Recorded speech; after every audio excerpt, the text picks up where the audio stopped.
వరహాల బాటలోన రతనాల తోటలోన వజ్రాల మేడలోన బంగారు గదిలోన విరితేనెల్లో పాలల్లో తానాలాడేసి నెలవంకల్లో వెన్నెల్లే చేసి నలుదిక్కుల్లో చుక్కల్లే చిలకలు చుట్టేసి చిలకే కొరికి దరికే జరిగి మురిపెం పెరిగి మరి నువ్వే నాకు ముద్దిస్తావని ముద్దుల్లోన ముద్దవుతానని నమ్మడానికి ఎంత బాగుందో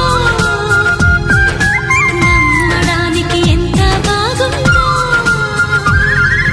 చందమామ కథలో చదివ రెక్కల గుర్రాలుంటాయని నమ్మడానికి ఎంత బాగుందో